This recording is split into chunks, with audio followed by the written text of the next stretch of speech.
Hello students, welcome to Magnet Brains. मैं रूपाली वर्मा। हम यहाँ पर आपके लिए कुछ टेस्ट पेपर लेकर आए हैं। ये टेस्ट पेपर आपके लिए सिर्फ आपकी ही क्लास नहीं, क्लास 5th से लेकर 12th तक के सारे ही क्लासेस में और सभी सब्जेक्ट के लिए पर चैप्टर आपके लिए लाए जा रहे हैं, ताकि आपकी एक प्रैक्टिस हो जाए आपके एग्जाम से रिलेटेड जो चीज़ें हैं। तो हमारी ये कोशिश रहती है कि आप कोई भी एग्ज़ाम हो, कोई भी टेस्ट हो, बहुत अच्छे से करें। इसीलिए हमारे चैनल पे आपको कभी भी ऐसा नहीं होता कि हम 2 चैप्टर आपको कराएं और उसके बाद बोलें आपसे कि आपको इसके लिए कुछ पेमेंट करना पड़ेगा। हमारे चैनल पे यानी कि magnetsbrain.com पे आपको 100% फ्री एजुकेशन प्रोवाइड कराई जाती है सभी सब्जेक्ट के लिए, किंडरगार्टन से लेकर क्लास 12, CBSE है, state board, Hindi medium, English medium है, NTSC है, ओलंपियाड, UPSC, सारा स्टडी मटेरियल आपको फ्री ऑफ कॉस्ट अवेलेबल कराया जाता है और टोटली अरेंज है। तो कोशिश करिए कि हमारे चैनल का आप इस्तेमाल करिए, जिससे कि हम बहुत ही ज़्यादा आपके लिए और भी सामग्री लेकर आते रहें। तो चलिए आज का वीडियो हम स्टार्ट करते हैं। ये मैग्नेट्स ब्रेन के टेस्ट पेपर आपको पहले ही दिए जा चुके हैं। आई होप आप सभी ने इसको सॉल्व कर लिया होगा। तो चलिए इसका सॉल्यूशंस भी देखते हैं। तो आज की कक्षा कौन सी है और कौन सा चैप्टर है, देखते हैं। तो आज की कक्षा है हमारी कक्षा है 10वीं हिंदी, हमारा कोर्स बी, बुक है स्पर्श भाग 2। तो आप सभी को पता है कि हमारे हिंदी में 2 कोर्स चलते हैं, कोर्स ए और बी। तो आज जो हम लेकर आए हैं वो कोर्स बी की बुक है स्पर्श भाग 2 का अध्याय है 4, मनुष्यता। मनुष्यता एक कविता है। हम सभी ने इसके एक्सप्लेनेशन को, इसके क्वेश्चन आंसर्स को सभी को पढ़ा हुआ है। तो इसको आपने अभी तक सॉल्व किया होगा। आंसर्स मैच करते हैं।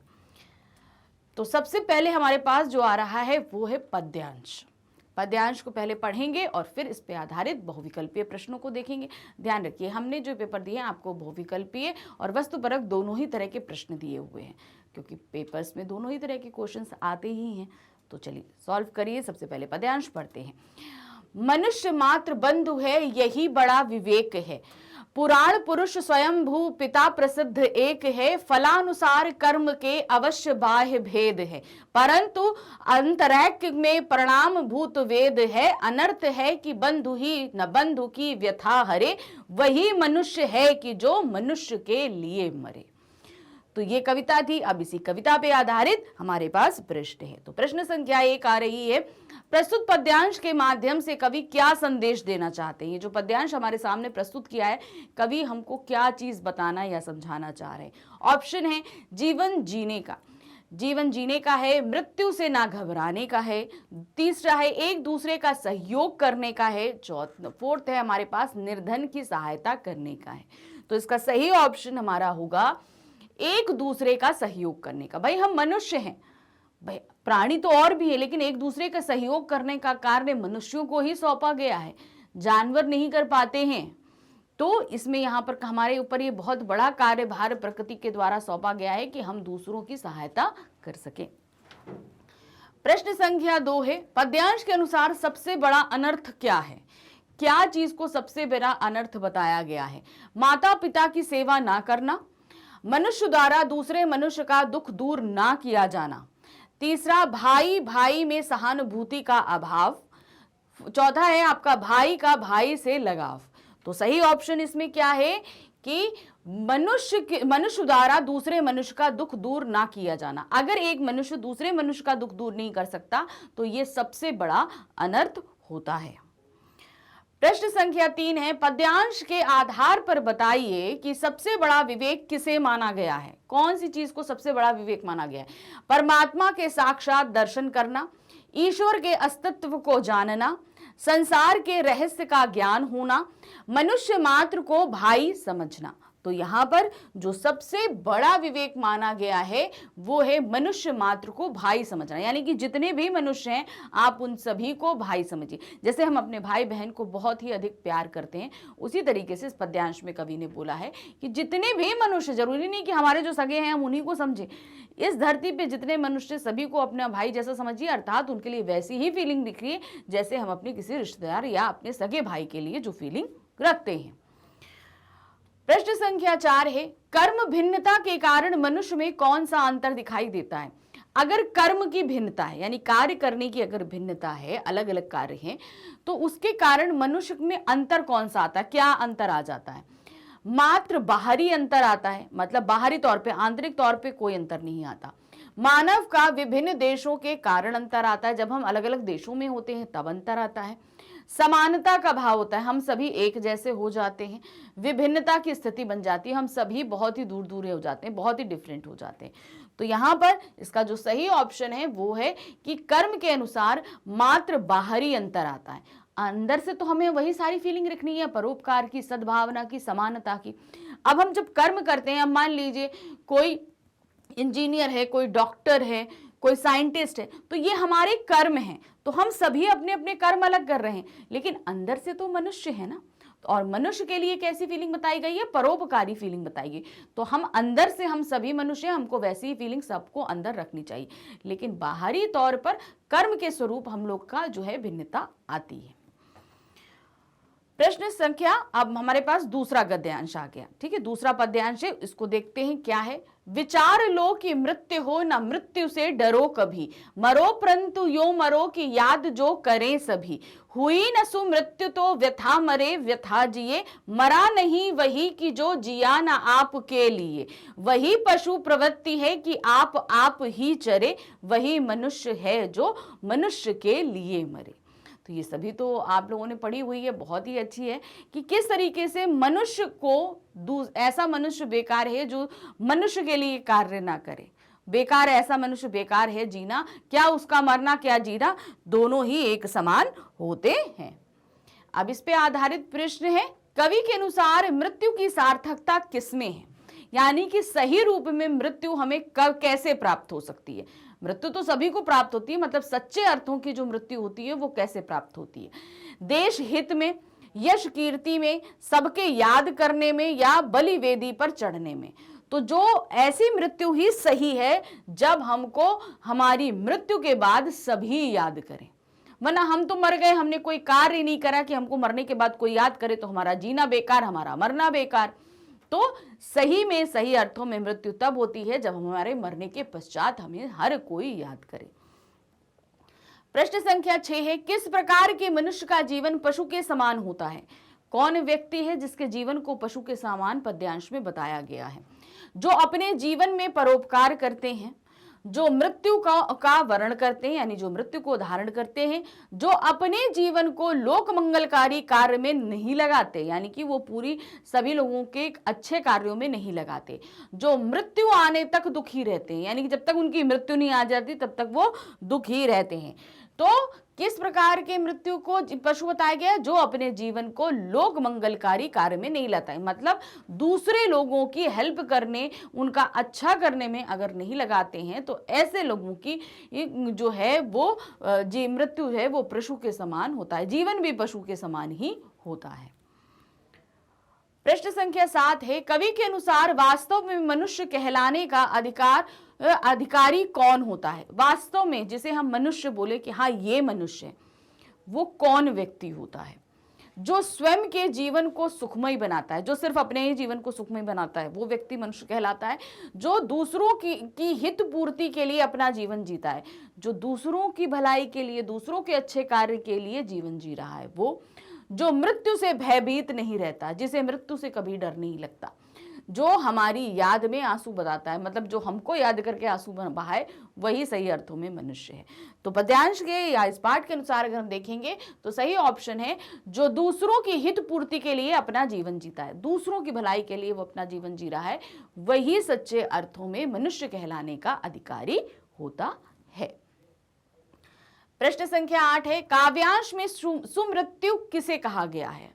जो हमने अभी काव्यांश यानी पद्यांश जो पढ़ा, उसमें सुमृत्यु किसको बोला गया? सु का मतलब क्या था? अच्छा, और मृत्यु, मृत्यु कभी अच्छी हो सकती है, तो मतलब अच्छी मृत्यु किसको बोला गया है? अपने कर्तव्यों का पालन करते हुए मिली मृत्यु को सुमृत्यु कहा गया है। परोपकार के लिए जीने वाले की मृत्यु को सुमृत्यु कहा गया है। स्वार्थ पूर्ति के लिए जीने वाले को की मृत्यु को सुमृत्यु कहे हैं, या स्वर्ग की चाह करने वाले को मृत्यु को। तो सही है हमारा ऑप्शन। सो मृत्यु वो होती है जो परोपकार के लिए जीने वालों को मृत्यु प्राप्त होती है, मतलब अर्थात जो दूसरों की भलाई करते रहे ताउम्र और अब उनकी मृत्यु हो गई है, तो ऐसे लोगों की मृत्यु को सुमृत्यु कहते हैं। क्योंकि भाई उनकी अच्छे कार्य किए हैं, तो उनकी जब उनकी मृत्यु हो जाएगी तो उसके बाद भी हमेशा लोग उन्हें याद करेंगे। सारा जीवन वो अच्छा कार्य करते रहे, इसलिए उनकी हमेशा वाहवाही होती रहेगी, उन्हें याद करते रहेंगे। तो यहाँ पर हमारा ये जो दूसरा पद्यांश था, इसके प्रश्न भी यहाँ समाप्त हुए। अब हमारे पास वस्तुनिष्ठ प्रश्न शुरू हो रहे हैं, यानी कि सब्जेक्टिव क्वेश्चन शुरू हो रहे हैं। तो पहला क्वेश्चन जो आ रहा है वस्तुनिष्ठ का, यानी कि प्रश्न संख्या 9, मैथिली शरण गुप्त ने गर्व रहित जीवन बिताने के लिए क्या तर्क दिया है? अर्थात हमें गर्व नहीं हो, गर्व मतलब घमंड नहीं आए, तो इसके लिए उन्होंने हमें क्या सुझाव दिए कि हमें क्या करना चाहिए ताकि हमारे अंदर घमंड नहीं आने पाए। तो क्या है, जो कविता में जिस माध्यम से हमको बताया गया है ना, मतलब गर्व नहीं करने का, वो पंक्ति पहले रख रहे हैं हम। जैसे, रहो ना भूल के कभी मदांध तुच्छ वित्त में, सनाथ जान आपको करो ना गर्व चित्त में।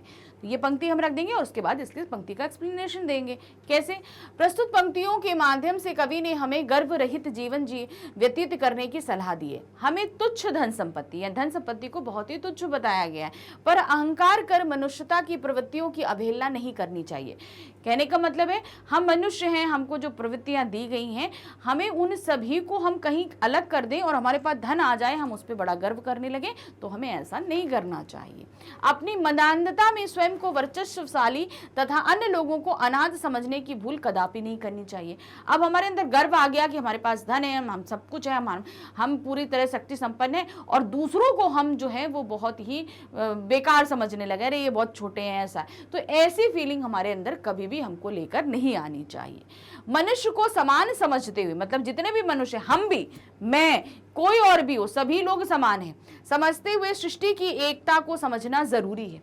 कवि का मानना है कि दयालु ईश्वर ही सृष्टि करता है और वह किसी को अनाथ नहीं रहने देता, क्योंकि उसकी विशाल भुजाएं हमेशा सहायता के लिए उठी रहती हैं। तो हमको ये चीज समझनी चाहिए कि इस सृष्टि के निर्माणकर्ता ईश्वर ने ही सभी मनुष्यों को बनाया है अपने बच्चों की तरह, तो वो कभी किसी को भी अनाथ नहीं रहने देते, वो अपने हाथ बढ़ाकर उसकी मदद करेंगे। इसलिए अपने अंदर ये कभी घमंड लेकर नहीं आइए कि हम सनाथ हैं और दूसरे अनाथ, मतलब हमारे पास सब कुछ है और दूसरे के पास कुछ भी नहीं है। इस तरह का घमंड अपने अंदर लेकर नहीं आना चाहिए। प्रश्न संख्या 10 है, मनुष्यता कविता में कवि ने सबको एक साथ होकर चलने की प्रेरणा क्यों दी है? इससे समाज को क्या लाभ हो सकता है, स्पष्ट कीजिए। क्या कारण है कि उन्होंने बोला कि सभी लोग साथ चलिए और इससे समाज को फायदा होगा, ये चीज आपको बतानी है। तो यहां पर कैसे लिखेंगे? कवि समाज में एकता, बंधुत्व और मेल जोल की प्रक्रिया को मजबूत बनाने के लिए सबको एक साथ होकर चलने की प्रेरणा देता है। अगर समाज में सब एक साथ हैं, एकता है, बंधुत्व है, तो सभी तरह से सभी लोग प्रगति करेंगे।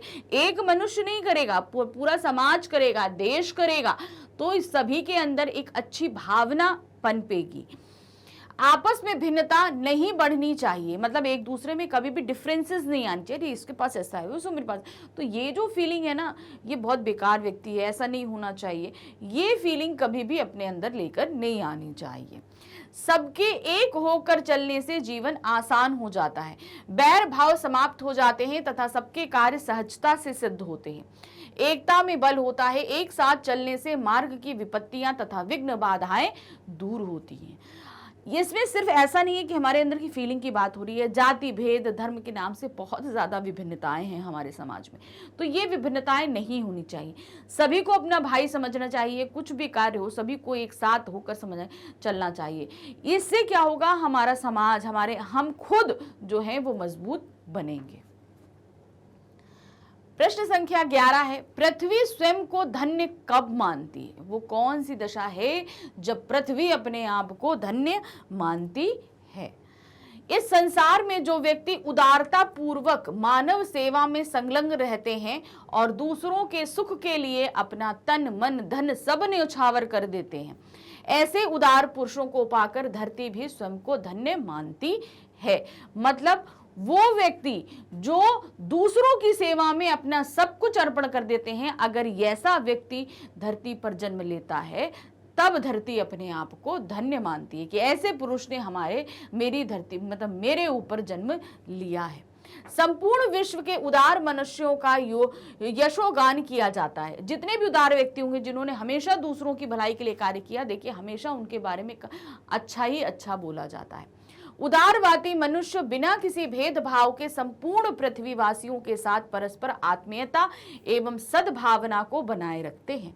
ऐसे मनुष्यों के प्रति धरती पूर्णतः कृतज्ञ रहती है। तो ऐसे व्यक्ति जो हमेशा दूसरों के लिए रहते हैं, तो पृथ्वी भी उनकी कृतज्ञ रहती है कि हाँ, हमने जो है आपने हमारे ऊपर जन्म लिया, मैं आपके लिए हमेशा जो है कार्य के लिए संलग्न रहूंगी।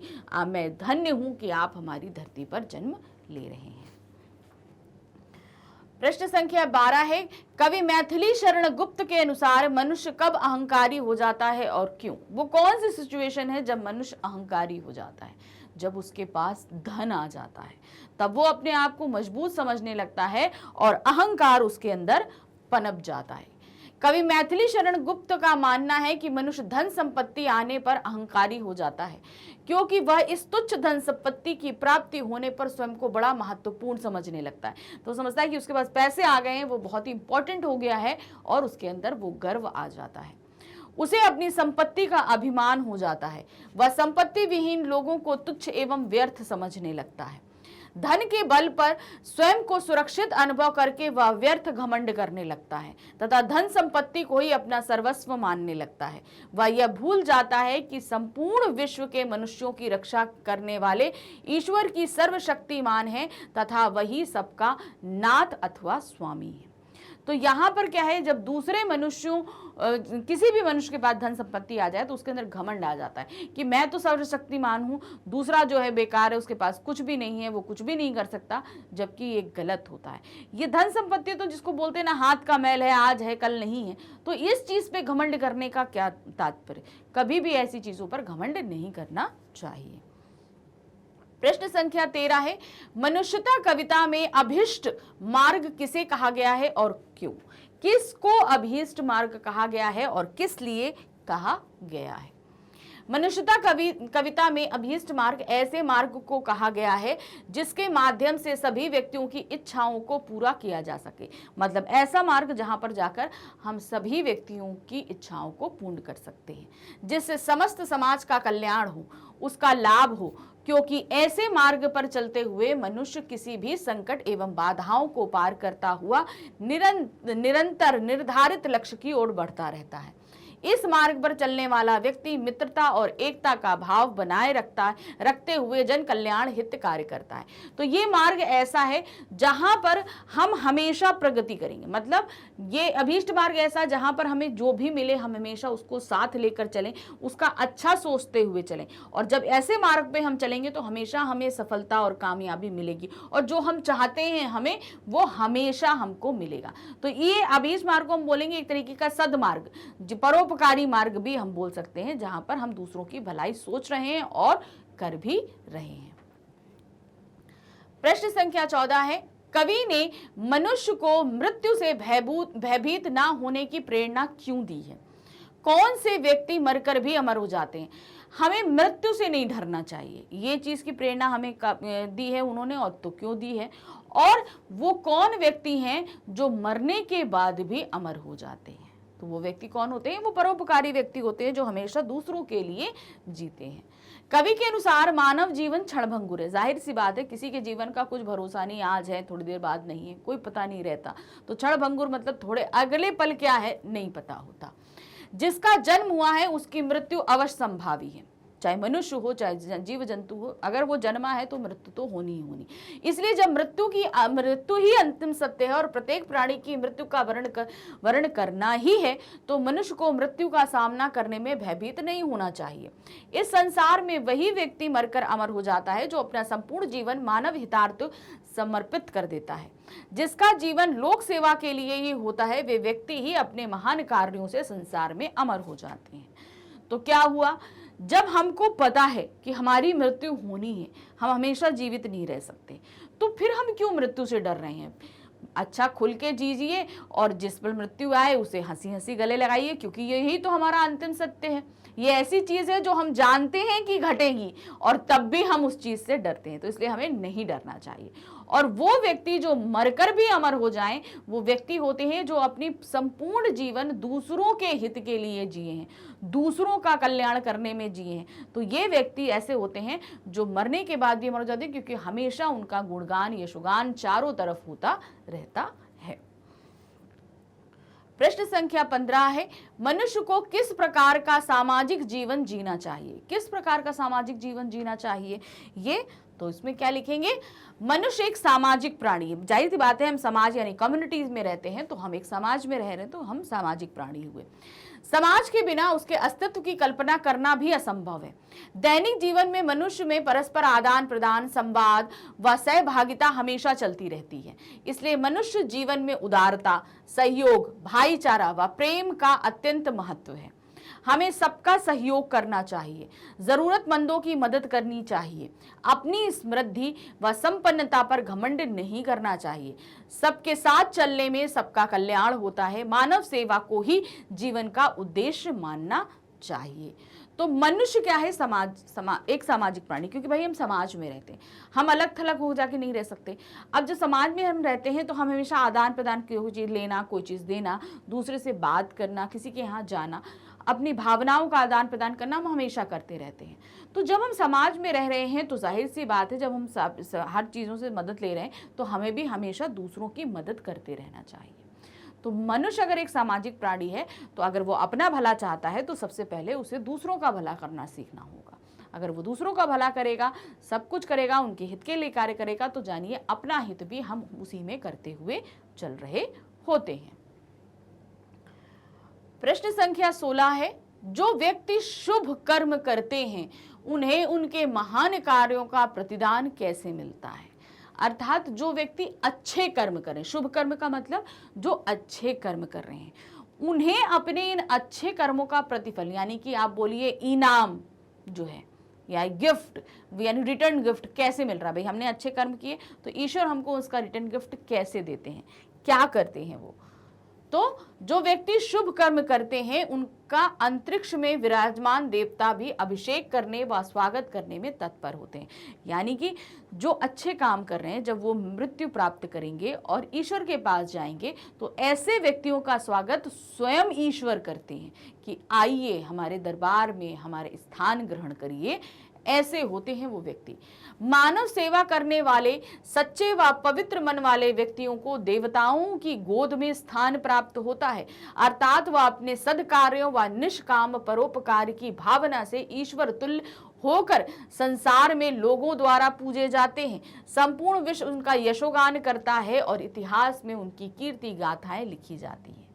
तो मृत्यु के पश्चात ऐसे व्यक्तियों को ईश्वर की गोद प्राप्त होती है, चारों तरफ उनके बारे में वाहवाही होती है, इतिहास में उनके नाम लिखे जाते हैं, तो हर तरह तो उनकी वाहवाही हो रही है। तो इस तरीके से उनको उसका गिफ्ट मिल जाता है, क्योंकि वो मृत्यु को तो प्राप्त हो गए, मृत्यु को प्राप्त करने के बाद वो स्वर्ग में ईश्वर के साथ विराजमान है, लेकिन पृथ्वी पर भी उनका यश, चारों तरफ उनके बारे में बातें हो रही हैं, सब उनकी वाहवाही कर रहे हैं, इतिहास में उनका नाम दर्ज है, तो हर तरफ उनकी ही चर्चा होती है। तो ऐसे ही उनके अच्छे शुभ कर्मों का प्रतिफल उनको प्राप्त हो जाता है। प्रश्न संख्या 17 है, विरुद्धवाद बुद्ध का दया प्रवाह में बहा, पंक्ति से कवि का क्या आश्रय है? अब ध्यान से पंक्ति देखिएगा। विरुद्धवाद बुद्ध का दया प्रवाह में बहा, मतलब जो लोग विरुद्ध थे, ठीक है, उनके बारे में यहाँ पर बताया गया कि किस प्रकार भगवान बुद्ध ने भी जो है उनके चीज़ों को अपनी नीतियों के जरिए उनमें समाहित कर लिया था। क्या था? बुद्ध के विरुद्धवाद, अर्थात समाज में व्याप्त गलत नीतियों का विरोध करने से। यानी कि भगवान बुद्ध ने क्या था, समाज में जो गलत नीतियाँ थी, गलत चीज़ें थी, उनका विरोध किया था। बुद्ध ने समाज में व्याप्त गलत धारणाओं का विरोध किया। उसी विरोध के दौरान लोगों ने बुद्ध का समर्थन नहीं किया, परंतु जब बुद्ध की करुणा, दया का भाव उसके समक्ष प्रस्तुत हुआ तो लोग बुद्ध के सामने नतमस्तक हो गए। तो क्या था? विरुद्धवाद बुद्ध का दया प्रभाव में बहा। तो जब उन्होंने बोला था कि ये नीति अच्छी नहीं है, बुद्ध ने बोला कि ये अच्छा नहीं है, ये जो आपने नियम कायदे बनाए ये सही नहीं है, इनको बदलना चाहिए, ऐसा नहीं होना चाहिए। तो जब वो उन्होंने ऐसा बोला तो सभी लोगों ने उनका विरोध किया कि आप ऐसा नहीं बोल सकते, ऐसा हम मानेंगे नहीं। लेकिन जब उन्होंने मोक्ष प्राप्त कर लिया, वो महात्मा बन गए और उनके अंदर करुणा दया के जो भाव थे, जब वो सारी चीज़ें आ गई, तब उन लोगों का विरोध उनके इस दया भाव में कहीं बह गया। अब उन लोगों ने कभी भी विरोध नहीं किया। क्यों? क्योंकि वो बुद्ध की करुणा और दया में समाहित हो गए थे, वो उनसे आकृष्ट हो गए थे और उनकी उन नीतियों का, जो जिन नीतियों का बुद्ध ने विरोध किया था, उन नीतियों को वो लोग कहीं भूल गए थे और बुद्ध के पीछे पीछे अनुसरण करते हुए चल रहे थे। प्रश्न संख्या 18 है, कवि के अनुसार वेदों ने किस सत्य को उजागर किया है और अनर्थ क्या है? कवि ने जो कविता लिखी है इसमें क्या चीज उन्होंने बताया, वेदों में किस चीज को हमारे सामने रखा गया है और अनर्थ यानी कि ऐसा क्या चीज है जिसे गलत बताया गया है। वेदों ने इस सत्य को उजागर किया है कि सबसे ईश्वरीय तत्व समान रूप से विद्यमान है। क्या बोला है?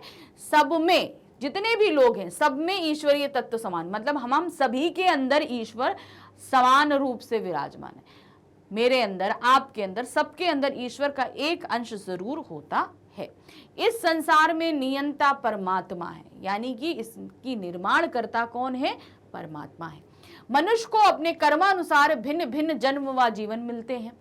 रंग रूप आकार प्रकार में भले ही सब एक दूसरे से अलग दिखाई दे, परंतु सब में उस परम शक्ति का वास है।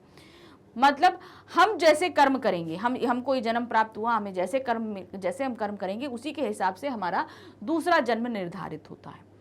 अब दूसरे जन्म में या इस जन्म में हम रंग रूप जाति से भेदभाव से भले अलग हों, लेकिन हम सभी के अंदर ईश्वर का विराजमान होता है।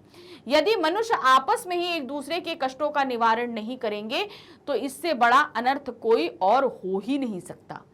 हर व्यक्ति एक दूसरे के काम आना चाहिए।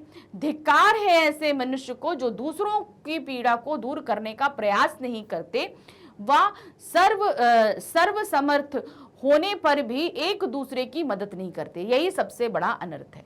तो यहाँ पर क्या बताया है? वेदों में ये चीज लिखी है कि हम लोगों के कर्मों के अनुसार ही हमारा अगला जन्म डिसाइड होता है कि अगला जन्म हम क्या लेंगे। हम सभी के अंदर कहीं ना कहीं ईश्वर विराजमान है। अब ईश्वर अगर विराजमान है तो हमें क्या करना चाहिए? दूसरों के हितार्थ काम करना चाहिए। हम समर्थ हैं, हाथ पैर से समर्थ हैं, धन संपत्ति से अगर समर्थ हैं तो हमें हमेशा दूसरों की भलाई करनी चाहिए। और अगर ये करते हुए भी हम नहीं दूसरों की, हम समर्थ हैं, हमारे पास धन भी है दूसरों की मदद करने के, उसके बावजूद हम नहीं कर रहे हैं, तो ये सबसे बड़ा अनर्थ बताया गया है। प्रश्न संख्या 19 है, मनुष्य अपना जीवन किस प्रकार सार्थक कर सकता है? मनुष्यता कविता के आधार पर बताइए। हम अपने जीवन को सार्थक यानी कि सही अर्थ कैसे दे सकते हैं, यह आपको कविता के अनुसार बताना है। तो क्या दिया है? मनुष्य को मानव योनि में जन्म लेने का सौभाग्य अनेक योनियों में जन्म लेने के बाद ही प्राप्त होता है। इसलिए हमें अपने इस मानव जीवन को सार्थक बनाना चाहिए, जिससे अपनी मृत्यु के उपरांत भी हम अमर हो जाएं और हमारे महान कार्यों के कारण सब हमारा स्मरण करें। हमें सदैव लोक मंगलकारी, सर्वजन हितार्थ और परोपकारी कार्यों को करना चाहिए। मनुष्य को असहायों और बेसहारों का सहायक बनना चाहिए। तो मतलब क्या है? हमको जो ये मनुष्य योनि प्राप्त हुई है, हम मनुष्य में हैं, बहुत ही सारी योनियों में जन्म लेने के बाद तब कहीं प्राप्त होता है। जब इतनी मुश्किल से हमें ये योनि प्राप्त हुई है तो हमें इसे व्यर्थ नहीं जाने देना चाहिए। इसमें दूसरों का हित करिए, दूसरों की भलाई करिए, इस जन्म को सुधारिए ताकि आपका अगला जन्म भी सुधर सके। महान कार्य करिए, दूसरों का कल्याण करिए। निराश्रितों को आश्रय प्रदान करना और पीड़ित को पीड़ा दूर करने के लिए निरंतर प्रयत्नशील रहना चाहिए। परोपकार ही मनुष्य को महान बनाता है, इसलिए उदारता और परोपकार को अपना ध्येय बनाकर जीवन पथ पर आगे बढ़ना चाहिए, तभी मानव जीवन सार्थक हो सकता है। तो जिन लोगों के पास आश्रय नहीं है, भोजन नहीं है, उन सभी की मदद करिए। जिसको कोई दर्द है, तकलीफ है, उसकी इस दर्द तकलीफ को आप दूर करिए। आप अगर ऐसा करते हैं तभी आप अपने जीवन को धन्य बना सकते हैं, अर्थात सही अर्थ दे सकते हैं। हमारे जन्म का, मनुष्य योनि में जन्म लेने का सही अर्थ तभी है जब हम दूसरों की मदद कर सकें। प्रश्न संख्या 20 है, कविता के आधार पर मनुष्यता की परिभाषा बताइए। कविता बहुत लंबी है, हमने पूरी पढ़ी है, समझी है, तो अगर हमने ये कविता पढ़ी है तो इसके आधार पर हम मनुष्यता किसको बोलेंगे, क्या होती है मनुष्यता, इसको हम डिफाइन कैसे करेंगे। तो क्या है, राष्ट्र कवि मैथिली शरण गुप्त ने बंधुत्व की भावना को सबसे बड़ी विवेकशीलता माना है। क्या बताया, बंधुत्व मतलब भाईचारा, हमारे जितने मनुष्य हैं आपस में हमें भाईचारे के साथ रहना चाहिए। मनुष्यता कविता के अनुसार इस संसार में कोई भी व्यक्ति पराया नहीं है। मनुष्य को मानवतावाद का पक्षधर होना चाहिए। सब मनुष्य भाई भाई हैं। प्रत्येक मनुष्य के प्रति यही दृष्टिकोण उसकी विवेकशीलता का परिचायक है। मतलब हमने अगर मनुष्य बनकर जन्म लिया है तो हमें परोपकारी होना चाहिए, भाईचारे को निभाना चाहिए, सभी को अपना बंधु भाई समझना चाहिए। कवि ने सर्वधर्म समभाव की चेतना को उभारते हुए सृष्टि को ईश्वर की संरचना माना है। मनुष्य को अपने अपने कर्मानुसार विभिन्न जीवन व जन्म मिलते हैं। इस जन्म में हम जैसे कर्म करेंगे उसी के अनुसार हमें अगला जन्म प्राप्त होगा। अगर हमने सर्वधर्म समभाव की भावना रखी, परोपकारी भावना रखी, सद्भावना रखी, संभाव रखा, तो हमारा अगला जो जन्म है वो जो है सुधर जाएगा। ऐसा नहीं हो कि ऐसे कर्म करो कि एकदम अगला जन्म में हमें ऐसे प्राणी बन के जन्म लेना हो जिसका जीना व मरना मर बेकार हो। तो अगर आप अगले जन्म में मनुष्य चाहते हैं, हमें मनुष्य योनि प्राप्त हो, तो इस जन्म में भी ऐसे कर्म करिए ताकि आपको मनुष्य योनि अगले जन्म में प्राप्त हो सके। तो एक्चुअल में मनुष्यता की परिभाषा क्या हुई, हमने मनुष्य बनकर जन्म लिया है तो हमेशा दूसरों के परोपकार हित हमें कार्य करना है। तो यहाँ पर हमारा ये जो टेस्ट पेपर था वो खत्म हुआ। आई होप आप सभी के आंसर्स अच्छे से मिले होंगे, कहीं कोई आपको परेशानी नहीं आई होगी। देखिए, जहाँ तक भाषा का फर्क रहता है, आपके लिखने के तरीके हमारे लिखने के तरीके में फ़र्क होता है। थोड़ा थोड़ा धीरे धीरे करके भाषा में कुछ डिफ़िकल्ट वर्ड्स का इस्तेमाल करना शुरू करिए, जिससे आपकी भाषा की क्वालिटी सुधरती जाएगी। तो बस और कुछ नहीं है, बाकी जो क्वेश्चन पूछे जा रहे हैं उसके आंसर्स आपको उसी के हिसाब से देते हुए चलना है।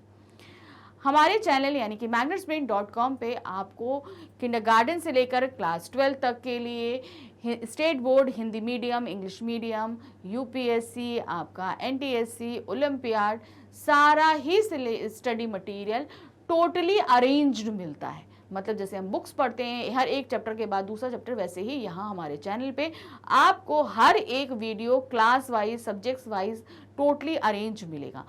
हमारी ये कोशिश रहती है कि आपकी पढ़ाई बहुत ही अच्छी जाए, आप किसी तरीके की कोई भी डिफ़िकल्टीज़ की जो है वो पोजीशन में नहीं आए कि आपको नहीं मिल रहा है, हमने ये चैप्टर का ये वीडियो देख लिया, दूसरा कहाँ है, कहाँ मिलेगा, ऐसा कुछ नहीं है।